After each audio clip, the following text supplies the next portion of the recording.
Welcome back to TFT Central. Today we're reviewing MSI's new 27-inch QD-OLED gaming monitor, the MPG 271QRX. We've already recently reviewed their 32-inch 4K 240Hz model in the same series, but this is the smaller size screen which has got a lower resolution, 2560 by 1440, but a higher refresh rate of 360Hz, currently the fastest that you can get in the OLED gaming monitor market. We'll compare the screen to Dell's equivalent, the Alienware AW2725DF that we reviewed recently as well, and the wide range of other 27-inch OLED monitors that are on the market already. Before we get into all the detailed testing results, they're of course coming up, we just thought we'd give a quick rundown of some of the key specs and features for those who want to know a bit more about the display. It's built around a Samsung Display 3rd generation QD-OLED panel, and that offers the same impressive feature set as the larger 32-inch size model as well. There's DisplayPort 1.4 connectivity, which uses DSC to power the full 360Hz refresh rate, as well as two full-speed HDMI 2.1 ports that can support games consoles nicely up to 4K 120Hz. There's also USB Type-C connection with DisplayPort Alt mode and 90 watts of power delivery that could be really useful for single cable connectivity from compatible devices like laptops. There's also a KVM switch function which allows you to control two systems from a single keyboard and mouse connected to the same monitor. There's USB data ports that support firmware updates and a headphone connection as well. The design is fairly minimalist with a few gamer aesthetics like some simple RGB lighting on the back and an etched logo on the rear enclosure. The stand has a pretty chunky but sturdy arm and fairly large base as well, which provides a strong and stable support for the panel, although there's a little bit of wobble when moving the screen around. There's a full range of tilt, height, swivel and rotate adjustments on this model, and the stand provides smooth and pretty easy adjustments as well. The on-screen menu has a wide range of settings to play around with, and navigation is quick and mostly intuitive thanks to the joystick toggle on the bottom of the screen. We'll talk about some of the other specs and features as we go through, but let's get into some of the testing results now. Let's look at the gaming performance first of all then.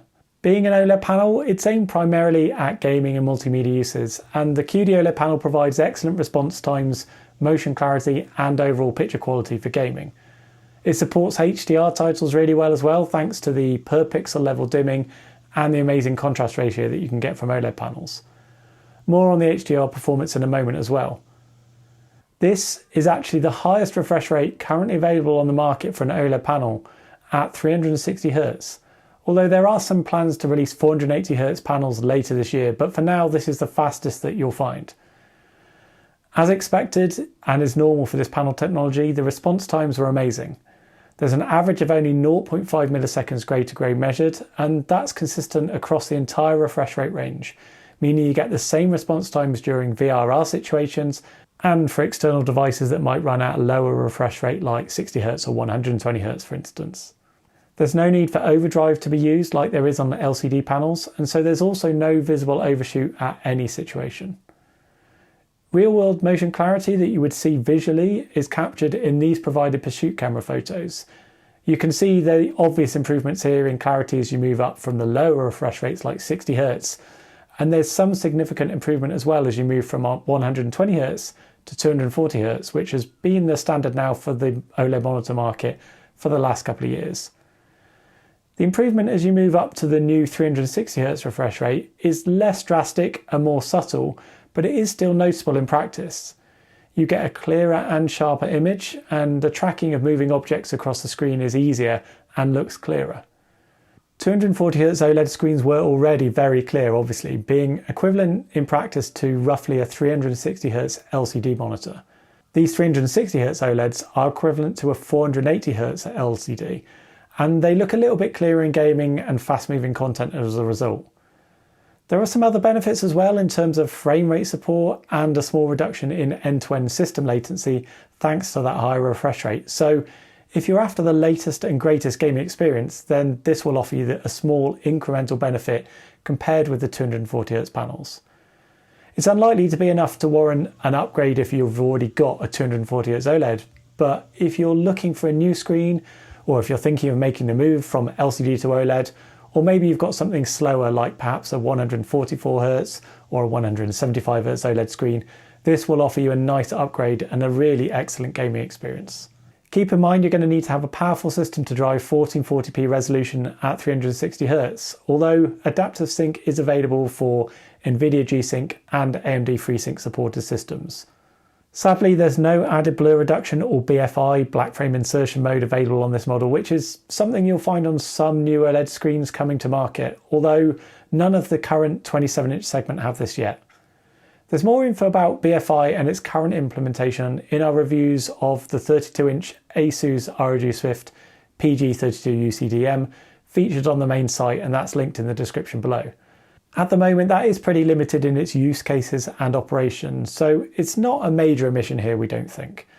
But we would like to see this more widely adopted in the future, as it can be useful for gaming at low refresh rates to boost your motion clarity.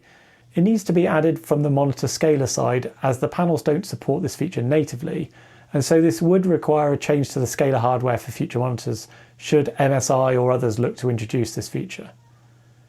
MSI do provide a range of familiar gaming extras and settings in the on-screen menu, like frame counters, crosshair graphics, sniper mode, night vision, and so on. There's plenty of extras to play around with there if you want. These can also be controlled quite quickly and easily via their comprehensive gaming intelligence app as well.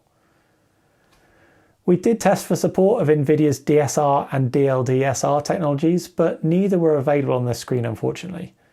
Those are technologies that can help upscale the resolution of your game to something higher than the panel's native resolution.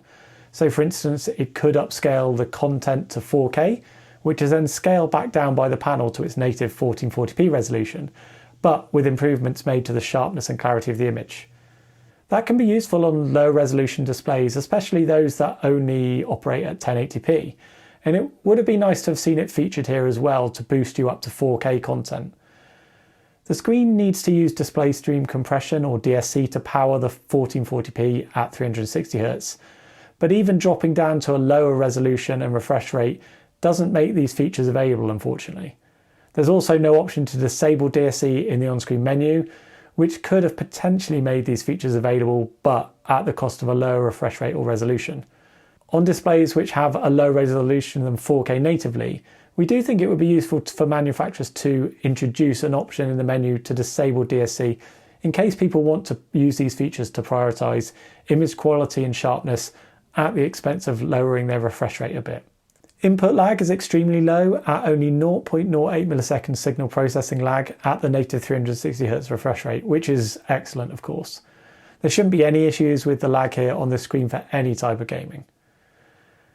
Unusually for a 27-inch monitor, there was actually very good support for games consoles as well on the screen. Despite the 1440p native resolution of the panel, the screen can support a virtual 4K input signal and can even operate at 4K 120Hz from modern consoles. That's thanks to the full speed 48 gigabits per second HDMI 2.1 ports that have been used here. There's also support for variable refresh rates and even HDMI CEC, which, once enabled from the on-screen menu, will auto-switch you over to the HDMI input when it detects that an external device has been powered on. That's a surprisingly useful feature, we think, and something we'd like to see adopted more often. This screen only supports HDR10 content, not Dolby Vision, so there's a small gap there for some supported games titles. The only other gaps seem to be the lack of support for 24 and 50Hz content at 4K, at least reported by the Xbox Series X that we tested. There is better support for games consoles here than on the competing 360Hz QD-OLED monitors like the Dell AW2725DF, or older popular 27-inch OLEDs like, for instance, the ASUS ROG Swift PG27A as they've only got HDMI 2.0 ports and so cannot support the full 4K 120Hz compatibility. The screen comes out of the box in its Eco preset mode, so we tested that first of all. The default setup was pretty good overall. The average measured gamma worked out at 2.2, but you can see there's some variation away from the target gamma in the darkest and lightest greys. There's no user control for gamma settings available in the on-screen menu on this model, so any adjustments beyond that will need to be done via a calibration and profiling of the screen yourself. The balance of RGB was good though, with only a slight dip in the blue channel, which resulted in a slightly too warm colour temp and white point.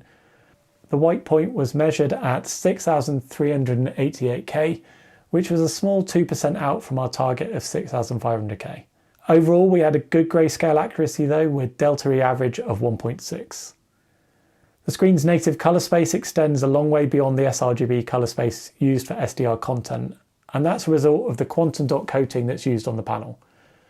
We measured a 141% relative coverage of sRGB, and you can see from the diagram on the left where the colour space extends a long way beyond the sRGB reference space in red and green shades. As a result, and as is normal for a wide gamut screen, the accuracy of sRGB colours while running in this mode was poor. We had an average delta E of only 4.5 measured, but we'll take a look in a moment at the options for a more accurate working setup for SDR and sRGB content. If we compare the screen's colour space against several wide gamut colour spaces, you can see there's good absolute coverage of DCI-P3 and Adobe RGB, making it a viable screen if you want to work with content in those spaces. The native gamut quite closely matches DCI-P3 with around 12.5% over coverage, but you can see that the accuracy of those DCI-P3 colours is now much better, with an average delta E of only 2.0 measured. There are 3 emulation modes provided on the screen as well, including, importantly, one for the sRGB colour space. There's also modes here for Display P3 and for Adobe RGB, and you can see that in each mode the smaller colour space is clamped quite nicely, and that cuts down on most of the over coverage seen when using the native gamut of the panel. This is especially useful for the sRGB and Adobe RGB modes, which have colour spaces which are quite different to the native gamut of the panel. We also tested the accuracy in the sRGB mode, which is one that you may want to use for normal SDR content. The default gamma was measured at 2.25 average, but you'll see there's again some fluctuations in the darkest and lightest grey shades, so it's not perfect across the grayscale. This should still be fine though for most average users. The colour temp and white point were excellent in this mode, which is good news as there's actually no access to the colour temp or RGB channels in this emulation mode. You do thankfully still have access to the brightness control though, which is a baseline requirement we think for these modes, and that allows you to adjust the luminance to your liking. The colour accuracy of this mode now for sRGB colours is very good. We now have a strong clamping of the smaller sRGB colour space with only some very minor overcoverage measured. With the smaller colour space now in play, the colour accuracy was very good with a delta E average of only 1.1 measured. This makes it a very usable and nicely set up emulation mode for SDR content. The provided Adobe RGB and Display P3 emulation modes also provided decent and accurate configurations, with good colour temp, grayscale, colour space clamping and colour accuracy measured. The Adobe RGB mode can be useful if you're doing any professional or photography work, which is often based on that colour space, and it's good that this panel can cover that gamut properly, and that MSI have also provided an emulation mode for that colour space at a hardware level. That's not always provided or not often provided on these OLED monitors.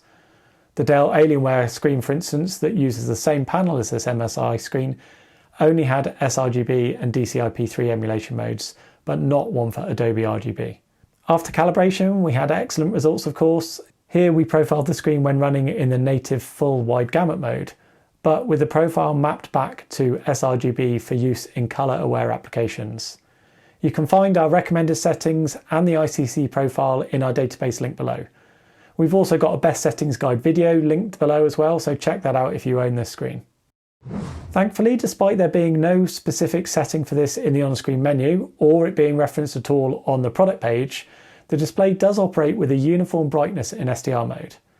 That means there's no automatic brightness limiter in operation, and you get nice, consistent brightness from the screen regardless of your window size and the content being shown. There's no annoying dimming as you resize and move Office documents around that happens on some OLED monitors. We switched to the user mode for these tests rather than the default eco mode, and the luminance reached up to 256 nits maximum, which should still be adequate for most users unless you want to use the display in brighter room conditions. We provided some recommended settings here as well to achieve common 200, 150 and 120 nits luminance levels.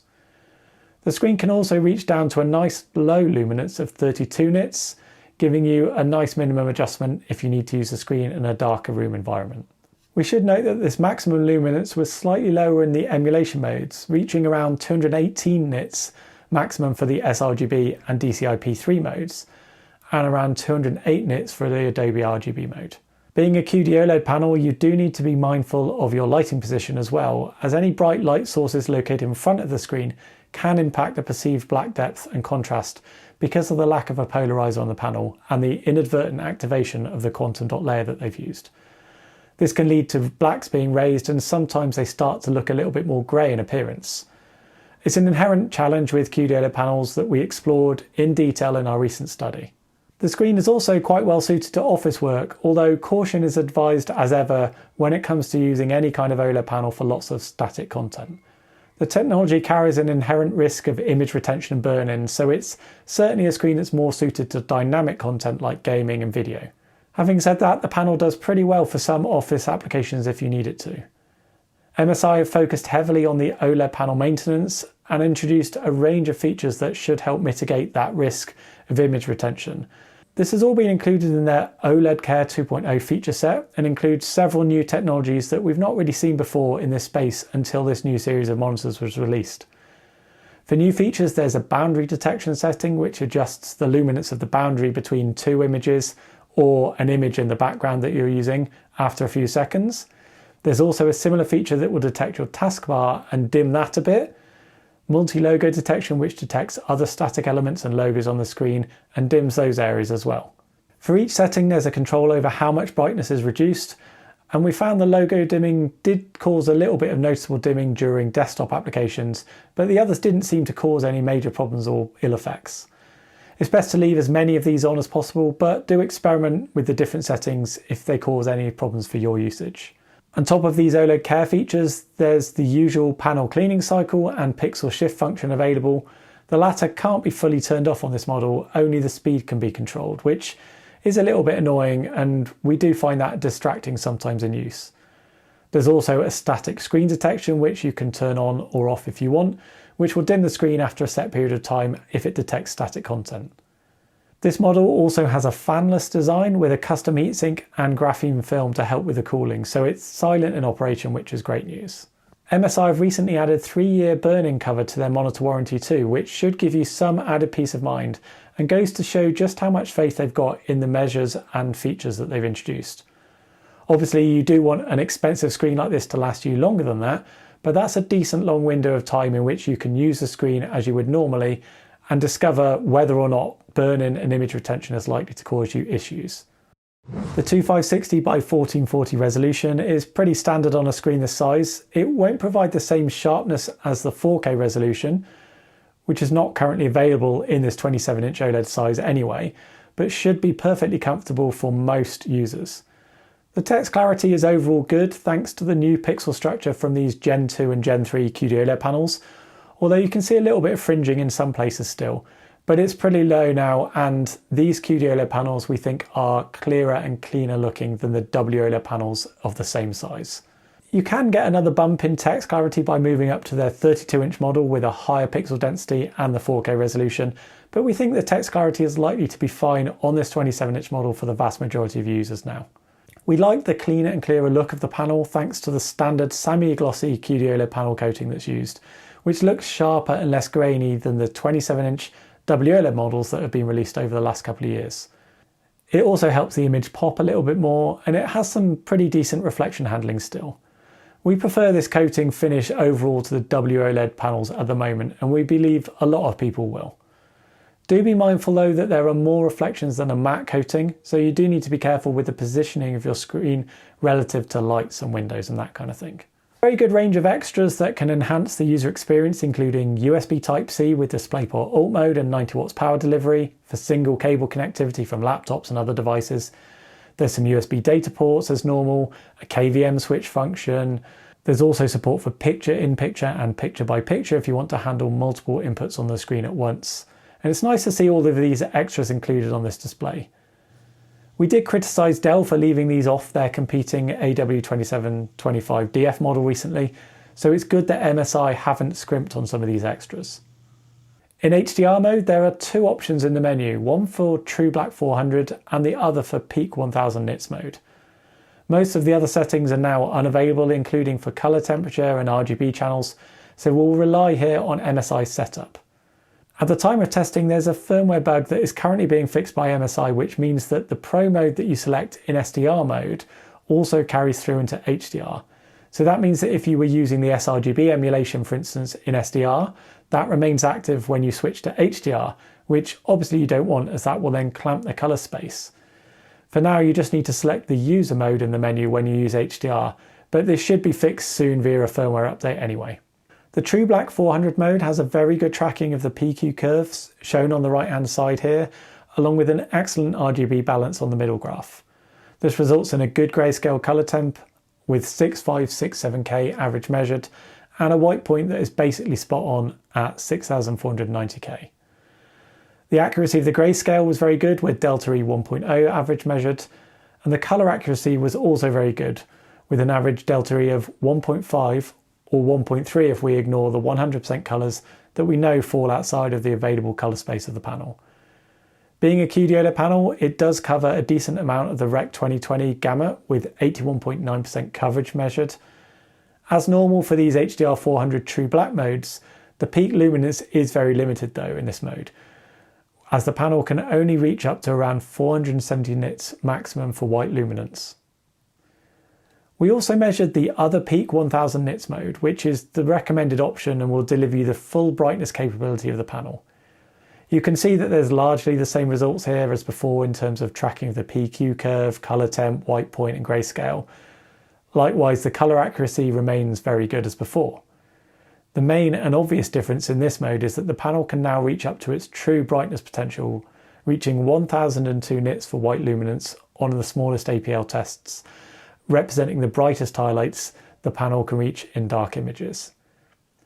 If we consider the overall HDR brightness, we can plot the perceived brightness of colours and white using our new testing approach and converting the luminance and colour gamut data to an XCR score. That whole process and the reasons behind it are explained in our detailed study that's linked below as well. You can see on this graph that the brightness of colours can still be high even for the smallest APL measurements and the smallest HDR highlights in content, which is the strength of QD-OLED technology. To put it into perspective more, here's a graph showing the same results but from a modern WOLED panel that actually has a higher 1300 nits peak brightness spec, but you can see that while the white brightness can reach higher on this panel, the brightness of the colours reaches a peak at around 25% APL and then cannot get any brighter. This can lead to some washout of the image and colours for smaller APL scenes where the white is boosted but colours cannot keep up. In practice, along with the smaller colour gamut of those panels compared with QD-OLED, this can lead to less colourful looking image during some HDR scenes. This will of course vary depending on the WOLED panel you're comparing it to, but do keep in mind that this example is actually one of only a couple of modern WOLED screens with the increased 1300 nits peak brightness spec as well. The take-home point here really is that colour brightness remains very strong on the screen even for the smallest APL thanks to the QD-OLED panel. It's basically identical to the 32-inch MPG 321 URX model as well, and also unsurprisingly with the Dell AW2725DF, which uses the same panel as MSI's model. That's within a 1% difference in brightness overall. All in all, the 271QRX offers a bright, colourful and accurate HDR performance. Overall, we thought the MPG 271QRX was an excellent OLED gaming monitor, and it offered an impressive overall performance along with a comprehensive set of features and extras. When we reviewed the Dell screen recently, we rated that screen as our new favourite 27-inch OLED monitor. It offered some nice improvements compared with the wide range of 27-inch 240Hz OLED monitors that had come to the market before it, with a higher refresh rate, some improvements in motion clarity, a better screen coating, more colourful HDR experience and clearer text too. That all helped move it to the top of our recommendations list for the 27-inch OLED segment. But we did criticise Dell for missing a trick when it came to including extra features. They did seem to have scrimped on connections and extras, and it was missing common things that you'll find elsewhere on the market now, like USB Type-C, proper HDMI 2.1 ports, a KVM switch, that kind of thing. MSI screen offers a better overall feature set than Dell's model and includes all of those missing features that weren't on that screen.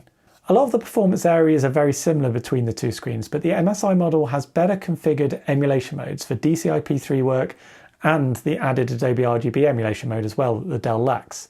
It's got better console support, including 4K 120Hz compatibility too, which was a pleasant surprise for a 1440p resolution screen, and a more comprehensive and configurable range of OLED Care options.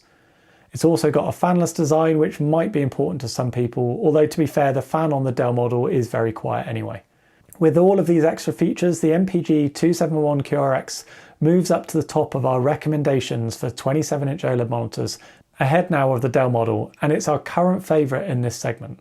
Pricing will come into the decision, of course, and at the time of this review, the MSI model has a retail price of $800 US, whereas the Dell model retails for $100 more at $900 US. In North America then, when this screen is properly released and widely available, that makes it a better purchase for sure. In other regions, the pricing may vary, especially for the time being while stock is very low. For instance, in the UK, the MSI is priced at £999, whereas the Dell model is priced at £779. So there's a larger £220 difference there in price to consider. The Dell is still an excellent screen, and perhaps the MSI price will come down a little bit later on too, but you'd need to consider really whether any of those additional features and extras that the MSI model offers is worth it considering the price difference for now.